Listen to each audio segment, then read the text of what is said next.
Hello, my name is Blade, and today I'll be continuing my tour of my DVD physical media collection. So this is a part two, so I'm not really going to spend too much time on, opening introductions. I mean, if you're starting here first, I think it's pretty straightforward anyway, so I'm not really going to waste any time because we have a lot of DVDs slash physical media to get through, so let's jump right into it.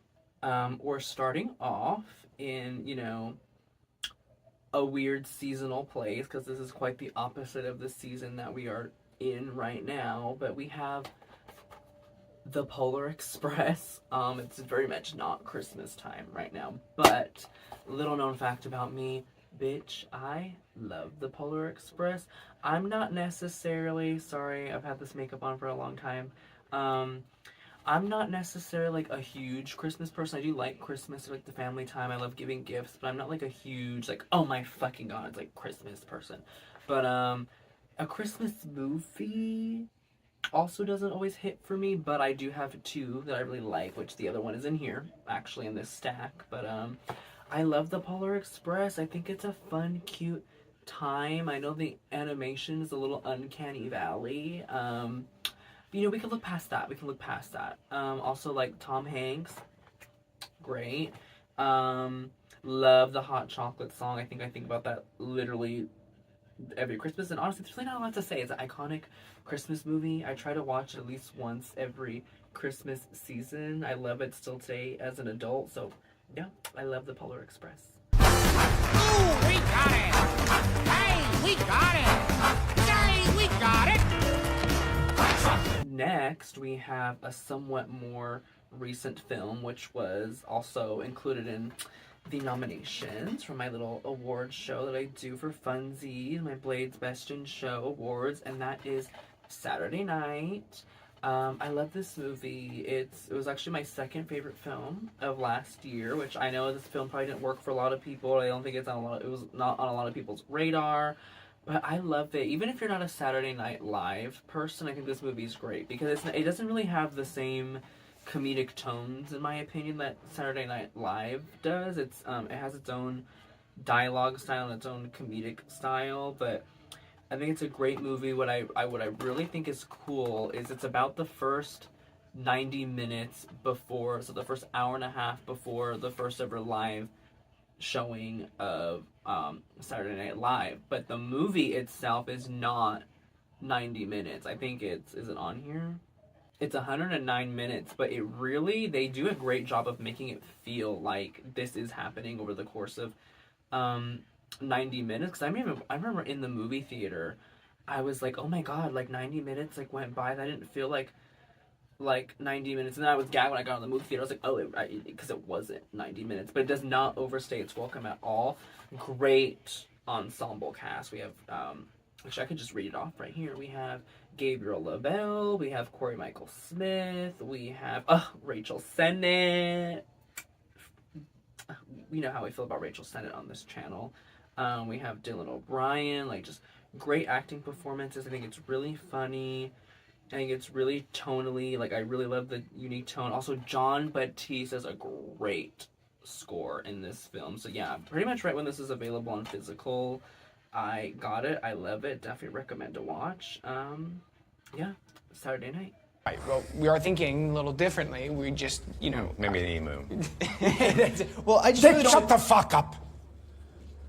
Can't you see talent when it's standing inches from your face?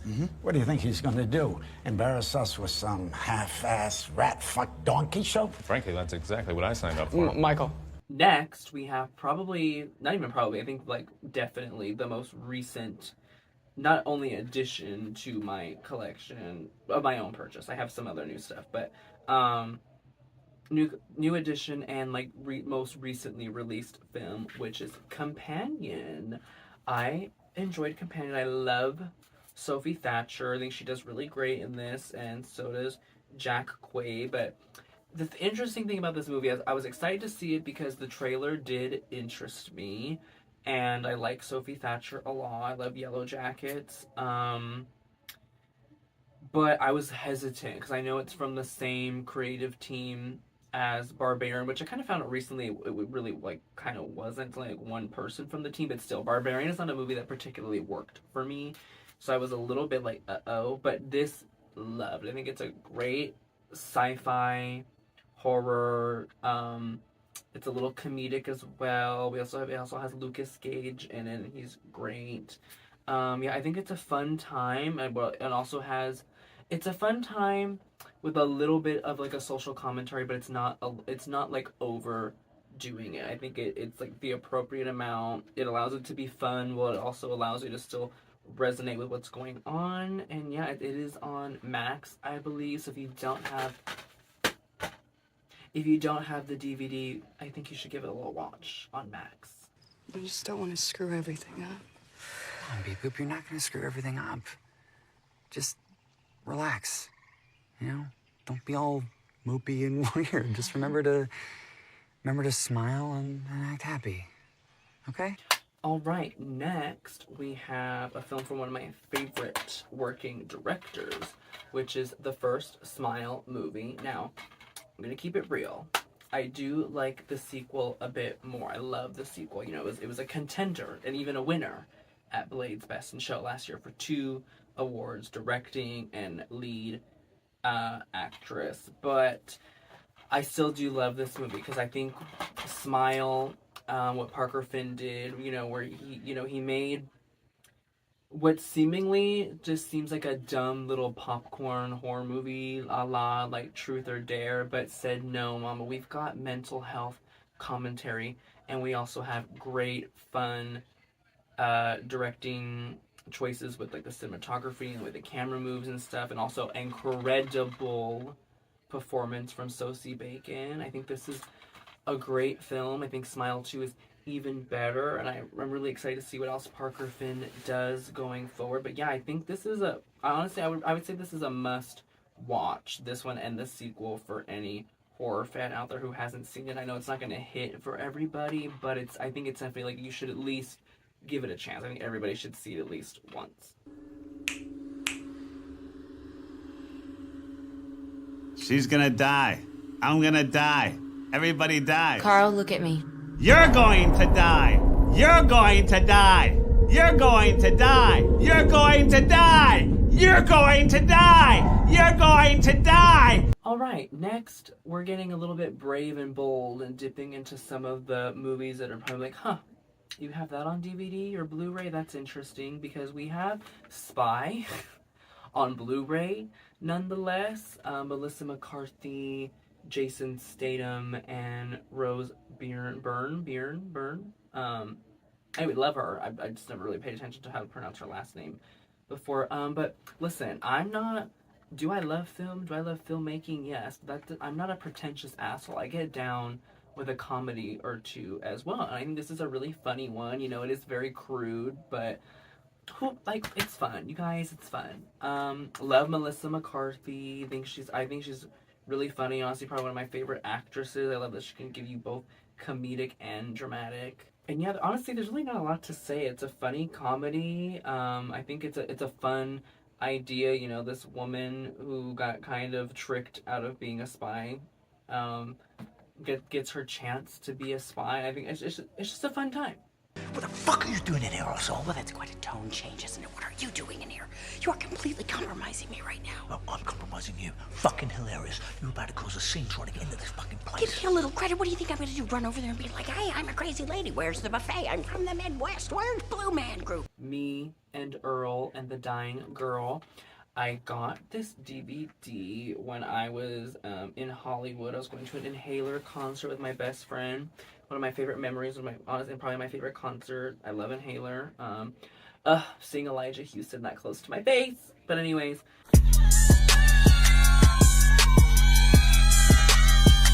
And this was at Amoeba, the record store in Hollywood. I was so excited because I never, like, I wanted this movie on DVD. I just never anticipated, like, crossing it out in the wild. I always thought it'd have to be something I'd have to, like, order or find at some, like, really niche, like, random store. But it was there at Amoeba. And also, Amoeba has Criterion Collection DVDs, which I did not know. But I'm, like, on a whole side tangent now. But as I've explained in that video, I love this movie deeply. resonates with me. I still need to watch the director's commentary. I watched this the other night because the internet was being really stupid, so I picked up one of my DVDs, and this is the one of choice. I was going to listen to the director's commentary, but I had realized it'd been a long time since I'd seen the movie, so I was like, you know what, let me watch the movie without it, so I can like have like my mind completely refreshed on it. But I want to get into the director's commentary because it also has on here the film that they made for Rachel, like in the film as a special feature. So I also definitely want to get into that because that's one of my favorite film scenes. I think it's great. So yeah, me and Earl and the Dying Girl. Well, what group are you in? I'm not in a group, actually. I just wouldn't belong to a group that doesn't suck. You know, I'm terminally awkward and have a face like a little groundhog, so. You can't really think that. No, I don't think that. I know that. Alright, in the true chaotic nature of these videos, we just kind of randomly come across sequels without even having discussed the Mother movie, which in the last video, it was in the same series and we still haven't got to the Mother movie. But anyways, this is the final film of this series, which is Resident Evil, the final chapter. Now, I'm going to keep it real with y'all.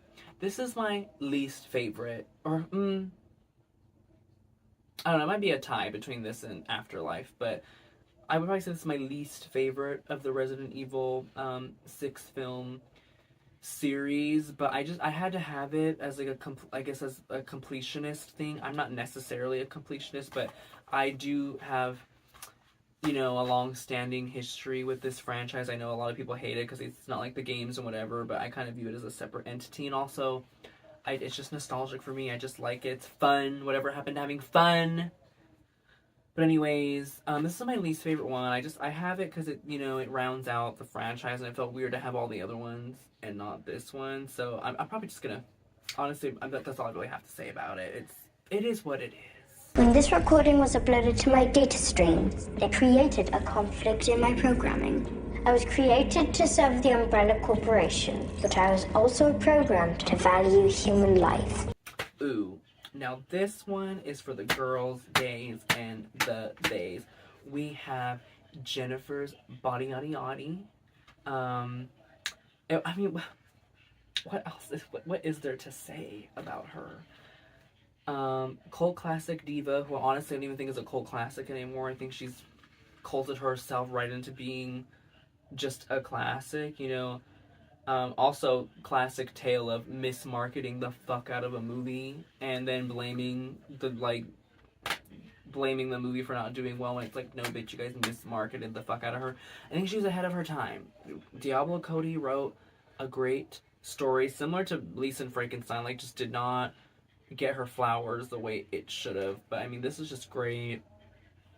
Great horror, great comedy, even great commentary undertones. Kyle Gallner is also in this.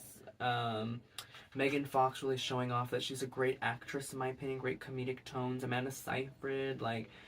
This is a great movie, and I'm really glad that people have come around to it. I've heard rumors of a sequel. Don't know really how I feel about that, but optimistic. I will remain optimistic. If Diablo Colby writes the sequel and all the main players come back, I'll be into it. She can fly. She's just hovering. It's not that impressive. God, do you have to undermine everything that I do? You are such a player hater. You're a jerk.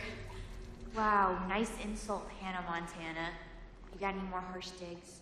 Alright, next up we have a movie that probably not a lot of people have heard about, but it's interesting we're getting to this right after Resident Evil The Last Chapter, because this is another Mila Jovovich movie, which is Faces in the Crowd. Now, I don't think this is a movie that a lot of people know about. I watched it on Netflix once upon a time, and I don't know, I really liked it. I don't think it's anything, insane, but I enjoyed it, and it came into my old job for, $3.99 or something like that, so I was like, you know what? Yeah, let me have it, on physical media. It stars Mila Jovovich. And the premise, I think, is it's really interesting. She plays a woman who encounters a serial killer who has been, stalking the city, and she is the only person who ends up escaping him, because I think she encounters him killing somebody else, and then she tries to run away, and she does get away, but in the process of getting away, she hits her head or suffers like some sort of injury that basically leaves her with this condition where she is unable to recognize faces. Like every time she sees a face, it appears different. So now this serial killer is stalking her, you know, like to get the job done. She can't clock who it is because she's a different face every time. So I think it's a really interesting story, and like if you do ever come across it, I honestly it's a nice entertaining watch, especially if those types of like crime, I don't know if it's a crime drama, but these types of dramas are appealing to you. Don't touch me. Who are you? It's us, Chica. Hey, don't you recognize us? Hannah, you've been unconscious for over a week. Alright, next up we have my favorite actress returns with the director of one of my favorite films, Silver Linings Playbook, but this is Joy. It just has all the main players back involved. It's Jennifer Lawrence, Bradley Cooper, Robert De Niro, and David O. Russell all coming back together. And this movie, I did kind of want it to be more than what it is. It did end up, I think, getting a Best Actress nomination for Jennifer, and I think that's literally the only place it popped up that award season, but honestly, I think that's fair. I do personally enjoy this movie, but I don't think it's, like, one of, you know, like, the greatest movie she's ever done, or David O. Russell has ever done, but I just personally really like it. I like stories like this a lot, just with where I come from and the people that I was brought up by. I love a story of somebody being self-made, or a story about somebody having dreams and accomplishing those dreams. Essentially, Jennifer plays, I feel so weird calling her Jennifer, like I know her like Jenny. Anyway, Jenny plays the woman who invented I can't remember the name of it right now, but the mop that we all know, like the self-wringing mop, and how she was always like an inventor as a child, and how she, you know, eventually came into being successful. I think it's just a nice, wholesome watch with some great dramatic beats. So if you're into, you know, that type of vibe, American Hustle, Silver Linings Playbook, this will be for you. We don't have regular people. We have celebrities whose spokesmodels do the selling. I told you this. Who showed you the mop? Who sold it to you? Who taught you how to use it? And who convinced you that it was great after you thought it was worthless?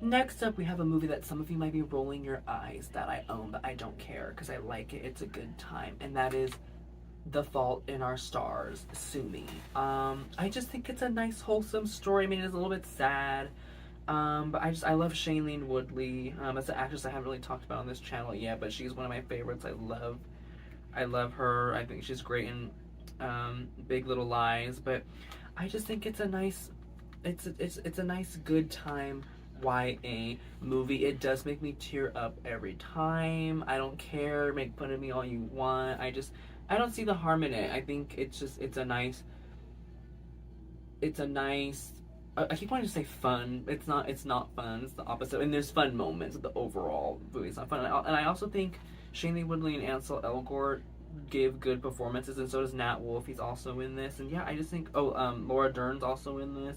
And yeah, I just think what is the fault in owning The Fault in Our Stars? There isn't. I thought we were in a church basement, but apparently we were literally in the heart of Jesus. Oh, yeah. What's your name? Hazel. And what's your full name? Hazel Grace Lancaster. Ooh, okay. Don't necessarily know how, I haven't encountered this yet in this video series about how to discuss a box set, but I'll figure that out in the editing room. I'm probably just gonna put for like 10 seconds like every movie in the box set. I'll break it down movie by movie, but we finally have arrived at the Mother movie because I have the first 3 Resident Evils in a box set. Now let's get into it. I don't usually like show off the actual physical media when I talk about these, but this one's a little bit more special. So I got this, my dad got this for me from Walmart. Once Upon a Blue Moon. I was very small, but look at it, it's giving gold. I think it's cool. It's got a great picture. Also, the thing that the DVDs, not Blu-ray, are in is cool. It's got Alice on it in the fire, and then we have the 3 DVDs. So yeah, like I said in the first video, so I won't harp on it too much in this one, but the Resident Evil series, especially the first movie, was honestly really impactful for me when I was younger.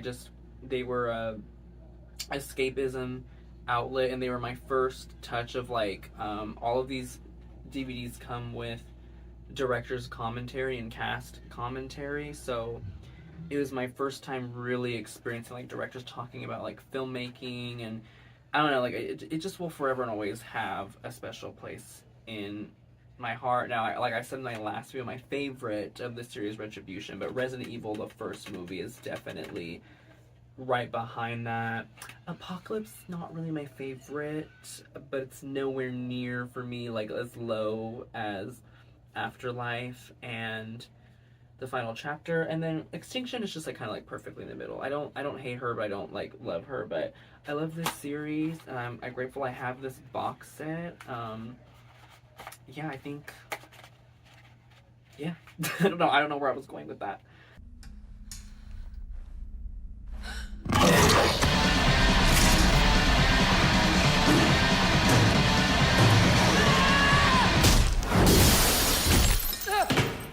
Alright, next we have a movie where I'm not going to harp too much on the movie because we've already seen this movie in the last video, but I have a different version of the physical media, so we're going to talk about it, which is, once again, everyone say hi to Barbie. Y'all know how I feel about this movie, especially if you follow my TikTok as well, but my best friend bought this for me. It's a special 4K Ultra. I love the I wish it was like actual glitter. It's just like fake glitter on the image, but I love the image on it. It does also repeat on the actual thing on the inside. The whole entire casing is different than the other DVDs. I think that's fun. They actually made differences on the whole art on the packaging, but yeah, I think it's just fun. There's a couple of movies in this DVD collection that are given to me by my best friend, so everyone say thank you, Robert. I feel like I've brought him up enough times on this channel where we might as well just add a name. So everyone say hi, Robert. Everyone say thank you, Robert. Moving on. You're so beautiful. I know it.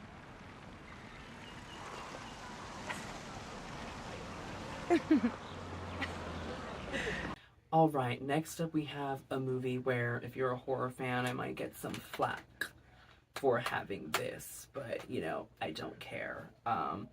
This is a Blu-ray disc of the 2013 remake of Carrie, which, for me to discuss this movie, I have to drop some very crazy lore about myself.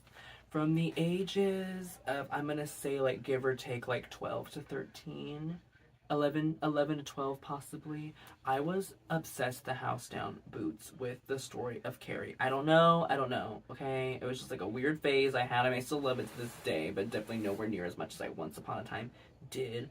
I watched the original movie from 1976, fell in love, and it was like around the same time that this was trying to get like promoted and stuff, so I lost my shit. I read the book and I just fell in love, and I honestly don't hate this movie. I don't think it obviously is anywhere near the like power of the original, but this is always going to be nostalgic for me because of that aspect. You know, I fell in love with this one more when it came out, just because, you know, it was like when I was young and when it came out, so I love it.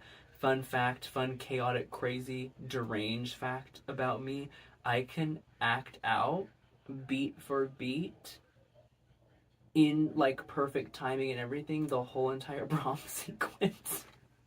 I don't know, okay, leave me alone, but yeah, so I have a Blu-ray of it, and that's that on that.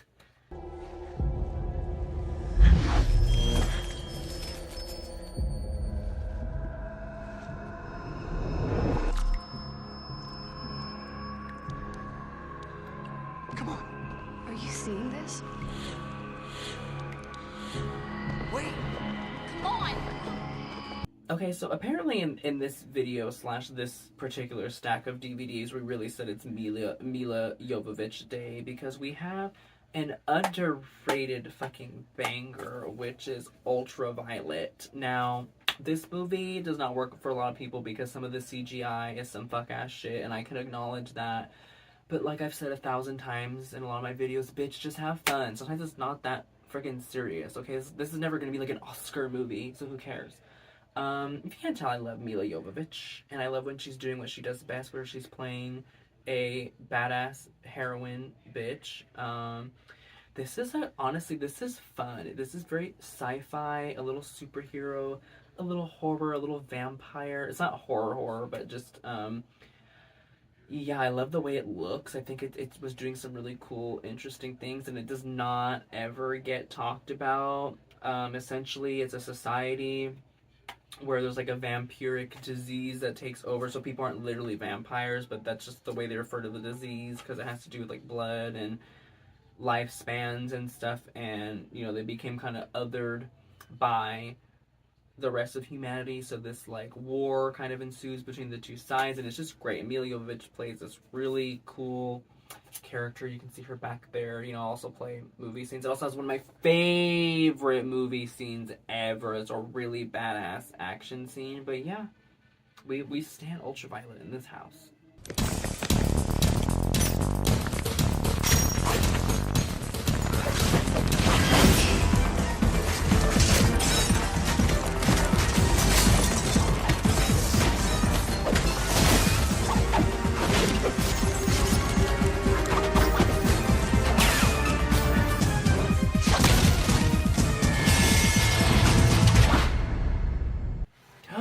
Ooh, a goodie. Okay. Next up, we have a banger, a 2010 horror banger, which was also recently discussed, which is It Follows. I still have like the used sticker and the sales sticker on it just because I tried to rip them off and it left like the residue, and I'm really scared to. I don't know, I don't like having the residue. I think having the stickers like kind of worse, but I don't know, I don't want the residue. Maybe I'll have to get some like goof off. But anyways, I mean, mama, what is there to say about Miss It Follows? Like, if you know, you know, and if you don't, you need to get in the know. This is a modern horror classic. It's the score. Ooh, there's a commentary on here. I haven't watched the commentary before. Oh my god, there's a commentary with the composer Disaster Piece. Anyway, sorry, I guess I never looked at the special features before, but I mean, this is just great. I think great premise, great acting, Micah Monroe. Like, if you haven't got into this yet, you need to get into it now. Don't open the door. See? Everything's okay.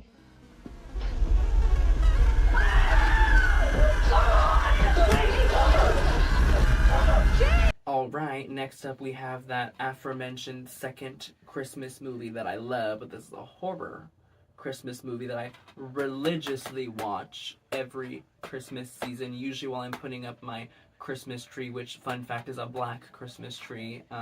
Fitting, I know. But that movie is Krampus. I love this movie. I wish this movie got talked about more. This is a fun, campy time. Okay, I think this should be a modern horror classic. I think this should be a modern Christmas classic. It's just a fun time. The plot is simple.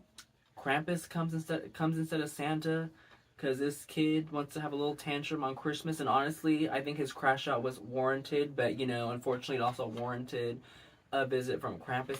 This is fun. It is a little absurd. The creature design, like the toys, like there's killer toys in this movie. They're so fun. The little jack-o'-lantern thing is one of my favorite things in a horror movie ever. I think he's so cute. I think this is a great one. I love it. I watch it every single Christmas season when I'm putting up my black Christmas tree. I get a little hot chocolate, a little popcorn. I build my tree, and I have her playing. Oh, come on. Oh my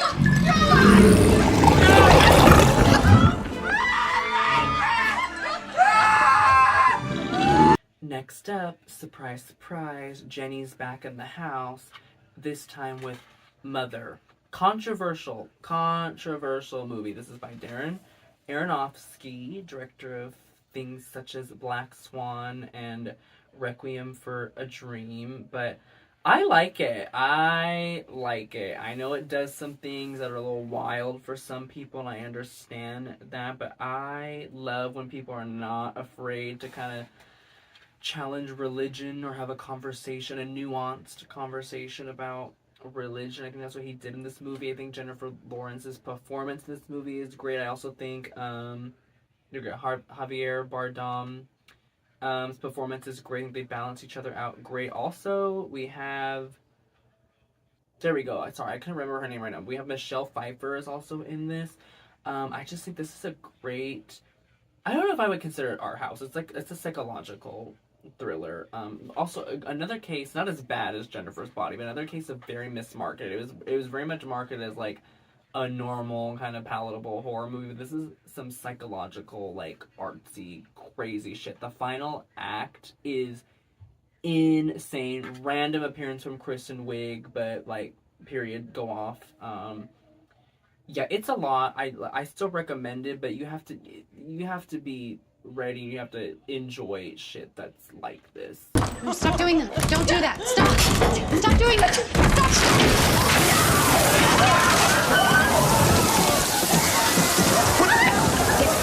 Get out! Get out! All of you! What happened? He won't listen! Next up, we have my soul sister, my diva, and that is Cruella. I love this movie. I am not necessarily like a big Disney person, but bitch, they ate with this. Especially because what I like about this, it's a Disney movie, but what I really enjoy is I think they understood the audience that they were working with, and it was not like necessarily a kids movie. Like, kids could watch this and be entertained by this, but it definitely had a little bit more of an adult, mature edge to it. I think Emma Stone as Cruella was not... I mean, I trust in Emma Stone. I really like her as an actress, but when I heard that, I was kind of like, huh? But then I saw it, and, like, she ate it down. But I love this movie. I don't know if that's surprising or not, but I literally, when this movie came out, and I still make the same joke about this movie to this day, I always say this movie was made for me, and allow me to tell you why. First of all, I love black and white. If you can't tell by a lot of my makeup, I love black and white, and I love, like, cows and Dalmatians. Dalmatians are my favorite dog. I think they're so beautiful. It's punk rock. It's fashion. Like, they made this movie for me. Like, and then I also heard if there's a sequel, apparently Taylor Swift is supposed to play the villain in it. So I'm like, this movie and or franchise, like, they made this for me. Never did I ever think Disney would make something so, like, this is for me, but, like, this is for me. I am the target audience. I couldn't be more of the target audience. Do you have a light?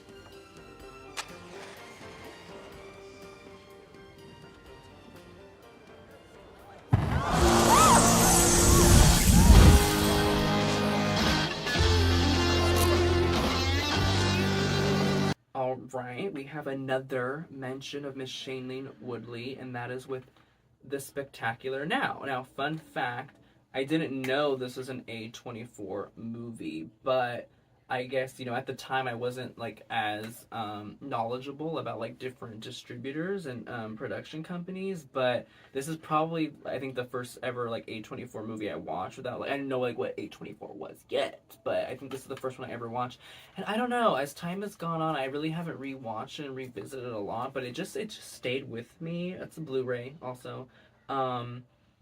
I just think it's a great coming-of-age story. I think Miles Teller is really great as the lead, and Shailene Woodley plays his counterpart very well.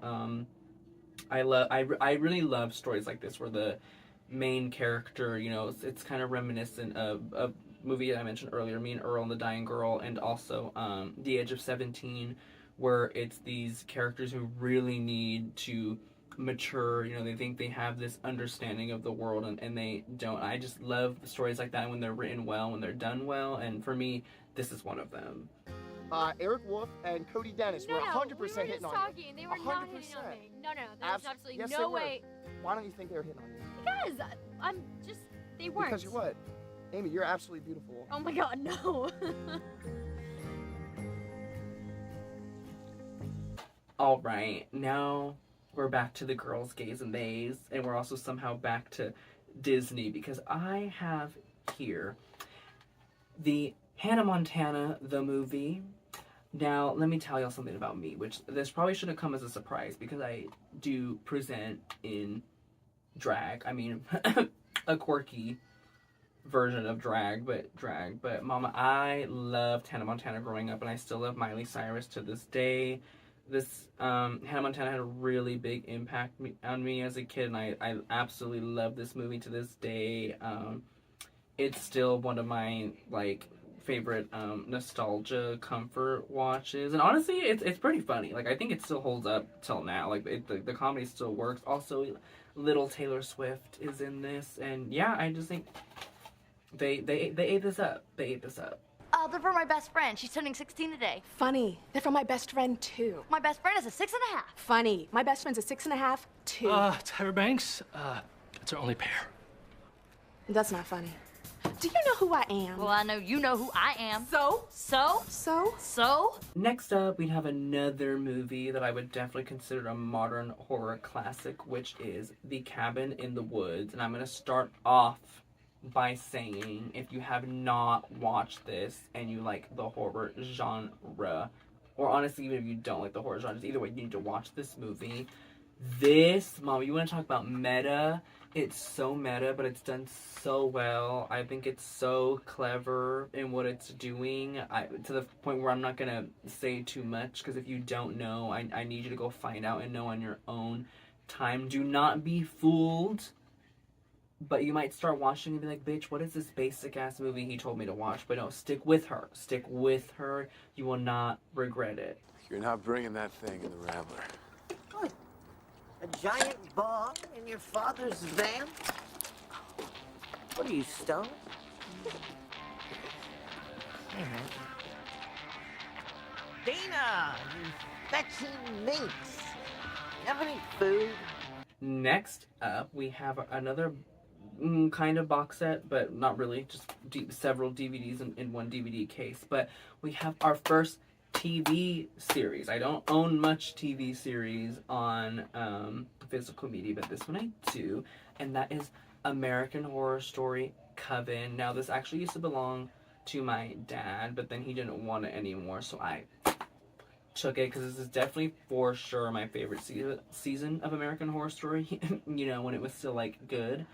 Some of the recent seasons I don't completely hate, but most of them I do not love, but I have Coven on DVD, which is great, because I actually don't think I currently have any streaming services that American Horror Story is on. I could be wrong, but this is my favorite one. This is one that I actually do revisit on my own time. I think it's my favorite. Don't know if I'd say it's the best one. I think that's very up for debate, because I think the first three are strong, but it's my favorite. I don't think that comes as a surprise. You know, it's witchy vibes. I think this type of humor is really up my alley. Also, Emma Roberts in a role like that's gonna get me every time. I also love Thaisa Farmiga, so yeah, great season, love it. So why are you here? My agent staged an intervention. Ever since my drunken disorderly, I get blamed for all kinds of shit that I didn't do. But you did it. You killed the man. I get it, bitch. You're clairvoyant. All right, our second to last DVD in this probably already long as fuck video. R.I.P. me, who has to edit this later, but that is Silent Hill. There's a little bit of a theme going on that I never noticed before. I guess I have a lot of video game adaptations or video game-esque things. I'm getting tired. I'm sorry. I'm getting really tired. It's like 10:30 in the night. Oh my god, actually, it's 10:30. Anyways, this is Silent Hill. I like it as an adaptation. I think I would like this even if it wasn't an adaptation, but as an adaptation, I actually like it. I am a big fan of Silent Hill. I think the whole world is really cool, and I honestly don't hate what they did with this. I'm very excited for the Silent Hill movie that's coming out, because it's specifically Silent Hill 2, so I'm sat for that. But I really like this. I think the acting in it is great. I think the world building isn't great. I think aesthetically they nailed it. I can understand the qualms with it, but personally I don't have those qualms. And second of all, I've said it once, I've said it twice, I'm here to say it again. It's just fun.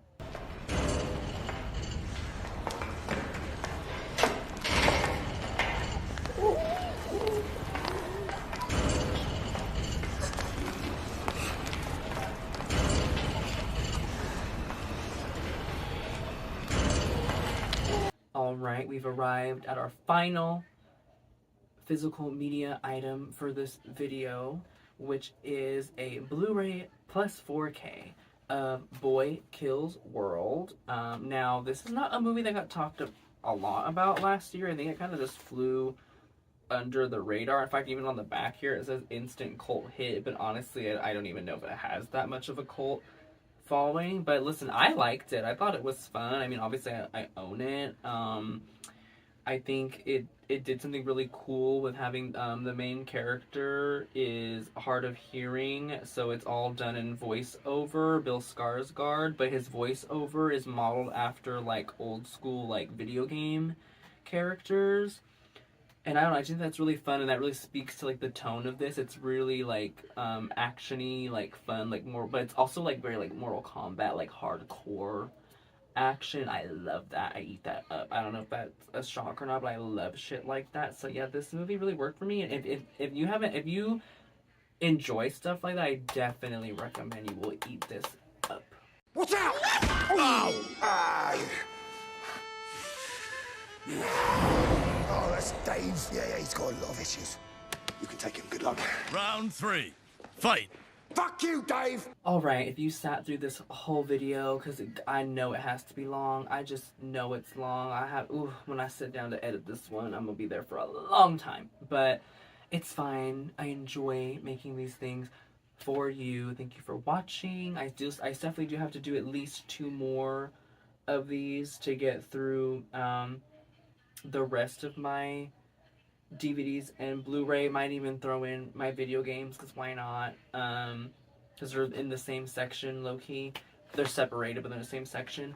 I've made the choice to anything that I've gotten since starting this series, I'm gonna hold off for their own videos, because once I'm done going through my like pre-existing collection, I'm gonna start doing like update videos like periodically, like every like few months or so. Like, this is what I've added to my collection, so those I'm gonna wait on. Like, my best friend sent me some DVDs, but I think I'm either gonna hold off on them to the update video, or I'll include them in the next one, just because there was already so many in this stack. But either way, thank you so much for watching, and I will see you in the next one.